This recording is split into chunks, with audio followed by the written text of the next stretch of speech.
Hello everyone, हम पढ़ रहे हैं मेंस्ट्रुएशन और मेंस्ट्रुएशन में सबसे पहले हम पढ़ रहे हैं आयत।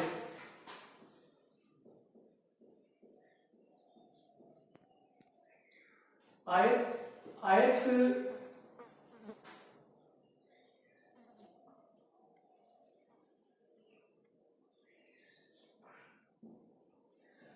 आयत एक ऐसी आकृति होती है, चार भुजाओं से घिरी हुई एक ऐसी आकृति जिसकी आमने सामने की भुजाएं की लंबाई बराबर होती है और चार कोण होते हैं वो समकोण होते हैं। ठीक है, ये भुजा यदि ए है तो इस भुजा की लंबाई भी ए होगी, ये भुजा अगर बी है तो इस भुजा की लंबाई भी बी होगी। आयत की परिभाषा यही कहती है। तो सबसे पहले हम इसमें क्या ज्ञात करते हैं, सबसे पहले आता है आयत का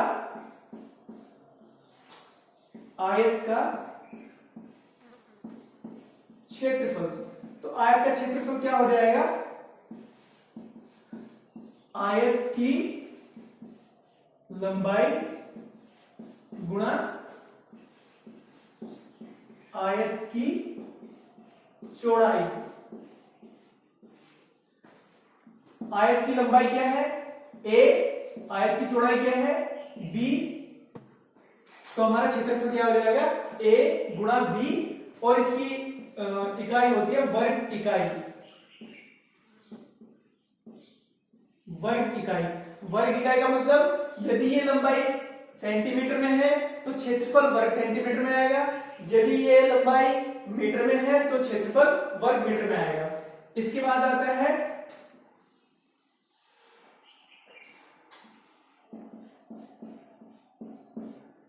आयत का विकर्ण। विकर्ण क्या होता है, किसी भी आयत में सबसे लंबी भुजा क्या कहलाती है, वो विकर्ण कहलाती है। इस आयत में सबसे लंबी भुजा क्या है, ये वाली।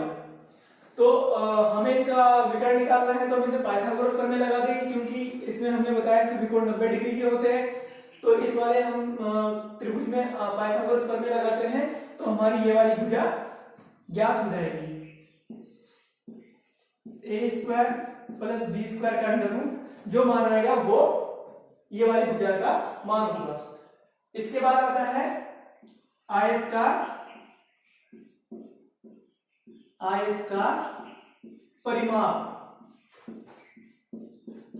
आयत का परिमाप क्या होता है, किसी भी आयत की चारों भुजाओं की जो लंबाई है ए बी सी, ए ये भुजा ए हो गई, ये दूसरी भुजा हो गई, तीसरी भुजा, ये चौथी भुजा, इन चारों भुजाओं की लंबाई का योग परिमाप कहलाएगा। ठीक है, चारों भुजाओं की लंबाई का योग परिमाप कहलाएगा। तो क्या हो जाएगा a plus B plus A plus B और ये आ जाएगा हमारा 2a प्लस बी। ठीक है, आयत का परिमाप मतलब चारों भुजाओं का योग। ये हमारा इसमें सब कुछ आ जाता है, आयत का जितना भी उसमें क्षेत्रफल निकालना है, विकर्ण की लंबाई निकालनी है या उसका परिमाप निकालना है। इसके बाद हमारा नेक्स्ट है जो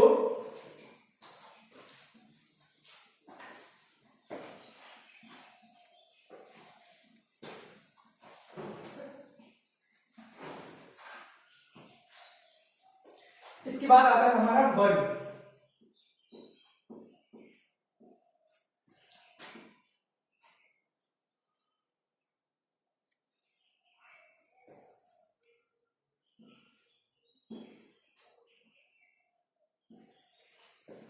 वर्ग की परिभाषा ये होती है कि इसकी चारों भुजाएं समान होती हैं और इसके चारों कोण समकोण होते हैं। ठीक है, चारों भुजाएं समान होगी और सभी कोण समकोण होंगी। तो इसमें सबसे पहले हम क्या निकालेंगे, वर्ग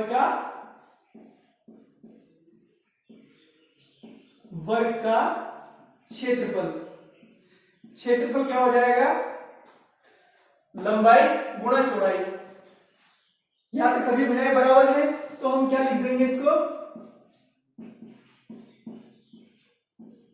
भुजा का वर्ग। या इससे पहले एक चीज और लिख सकते हैं हम इसको, भुजा गुणा भुजा। तो यहां आ जाएगा ये भुजा का वर्ग। ठीक है। और जो इसके पैरामीटर्स होते हैं वो वही होंगे, वर्ग मीटर या वर्ग सेंटीमीटर, जो भी उसमें हमारे क्वेश्चन में हमें दिया होगा। इसके बाद आता है विकर्ण, तो आ जाएगा वर्ग का विकर्ण। विकर्ण वही होगा जो भी इसमें सबसे बड़ी भुजा है, हम उसे विकर्ण कहेंगे। इसके बाद हमें विकर्ण निकालना है तो पाइथागोरस प्रमेय लगा देंगे, ये आ जाएगा ए स्क्वायर, क्योंकि दोनों भुजा बराबर हैं, ए स्क्वायर प्लस ए स्क्वायर, इसको हम ऐसे लिख सकते हैं 2a स्क्वायर, और ये बाद में आ जाएगा हमारा, ए बाहर आ जाएगा अंडर रूट से, ये बचेगा हमारा 2a अंडर रूट 2, ये हमारा विकर्ण की लंबाई हो गई। इसके बाद हमारा आता है परिमाप, वर्ग का परिमाप। वर्ग का परिमाप क्या होगा, वही चारों भुजाओं का योग परिमाप कहलाता है। यहां पे चारों भुजाएं क्या एक समान है, a प्लस a और बराबर आ जाएगा ये 4a। तो हमने देखा वर्ग का परिमाप क्या हो जाएगा 4a। तो इसमें तीन तरह जो हमने सूत्र पढ़े हैं वो वर्ग के, एक तो क्षेत्रफल का हो गया, सबसे पहले वर्ग का क्षेत्रफल भुजा गुना भुजा, भुजा का स्क्वायर। दूसरा हो गया हमारा वर्ग का विकर्ण a का स्क्वायर प्लस a का स्क्वायर का under root a under root 2 आ गया। उसके बाद वर्ग का परिमाप हमारा हो गया 4a।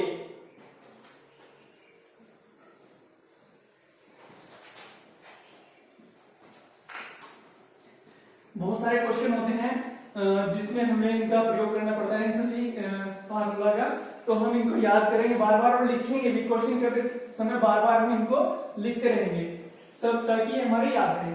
इसके बाद इसमें एक और आता है वृत्त।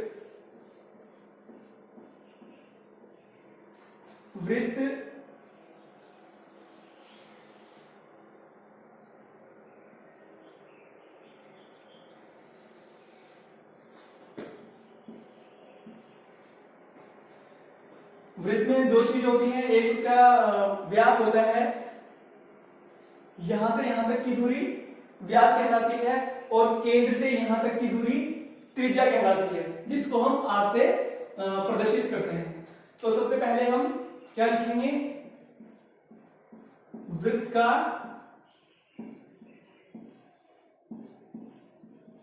क्षेत्रफल। वृत्त का क्षेत्रफल हो जाएगा हमारा पाई आर स्क्वायर। पाई का मान हम सबको पता है 22/7 होता है, और आर हमारी त्रिज्या है वृत्त की, ठीक है। जहां जो भी उसको दिया होगा सेंटीमीटर मीटर जो भी होगा वो हम इसको अपने हिसाब से रखेंगे। इसके बाद आता है वृत्त की परिधि। वृत्त की परिधि कितनी हो जाएगी, परिधि होती है यदि हम इस बिंदु से चल के इस बिंदु पर पे चलते हैं और यहां से यहां तक की दूरी जो कहलाती है वो क्या कहलाएगी, उसकी परिधि कहलाएगी। तो परिधि हो जाएगी हमारी 2 पाई आर। वृत्त की परिधि क्या हो जाएगी हमारी 2 पाई आर। इसके बाद जो वृत्त में एक क्वेश्चन और आता है वो आता है हमारा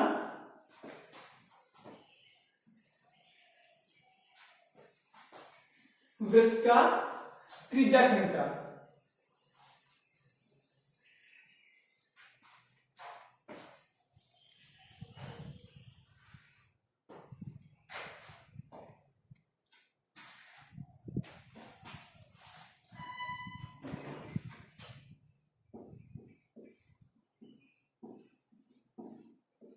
त्रिज्याखंड। अब त्रिज्याखंड क्या होता है ये हम थोड़ा सा पहले एक डायग्राम बनाएंगे। डायग्राम का सभी जितने भी हमारे सवाल होते हैं सब में हमें डायग्राम बनाना चाहिए, उससे हमारा थोड़ा क्या होता है कि हमारा जो क्वेश्चन है वो थोड़ा सही से समझ में आ जाता है। ये हमारी त्रिज्या है r, ये इस पे कोई कोण बना होता है, जिस कोण पे इन दोनों रेखाओं के बीच में एक कोण होगा, तो ये जो वाला हिस्सा होता है इसको हम बोलते हैं त्रिज्याखंड। तो इस त्रिज्याखंड का क्षेत्रफल निकालना होता है ए बी सी और डी। तो त्रिज्याखंड का क्षेत्रफल क्या हो जाएगा, त्रिज्याखंड का क्षेत्रफल यदि हमें निकालना है तो क्या होगा, पूरे वृत्त का क्षेत्रफल हमारा क्या होता है पाई आर स्क्वायर। ये पूरे वृत्त का होता है, हमें निकालना है सिर्फ इस हिस्से का। तो इस हिस्से का कोण कितना है, ये थीटा डिग्री का कोण होगा इसका। इसके बाद हमारा पूरा कोण कितने का होता है 360 डिग्री का कोण होता है हमारा पूरा। तो जो इसकी कैलकुलेशन आएगी, ये कोण कितने भी डिग्री का हो सकता है, 60 का, 45 का, 50 का, जो भी इसमें दिया होगा वो आपके सवाल पर निर्भर करेगा। तो यहाँ पे हम उसकी वैल्यू रखेंगे, यहाँ आर की वैल्यू रखेंगे, यहाँ पे पाई का मान रखेंगे, और जो कैलकुलेशन आएगी वो हमारे त्रिज्याखंड का क्षेत्रफल होगा। इसके बाद आता है हमारा चाप की लंबाई। त्रिज्याखंड के चाप की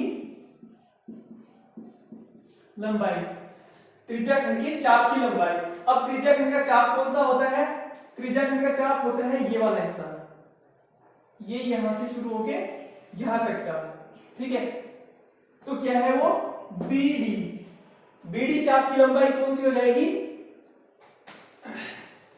अब यहां पे देखिए आप, पूरी परिधि कितनी होती है हमारी 2 पाई आर। ये क्या होती है हमारी पूरी परिधि होती है। पूरी परिधि अगर हमें कमान निकालना है तो हम ये फार्मूला लगाते हैं। हमें सिर्फ कौन सा चाहिए, सिर्फ हमें ये वाला हिस्सा चाहिए।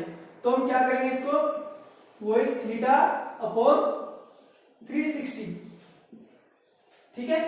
यहां से हमारा क्या आ जाएगा, त्रिज्याखंड का मान आ जाएगा।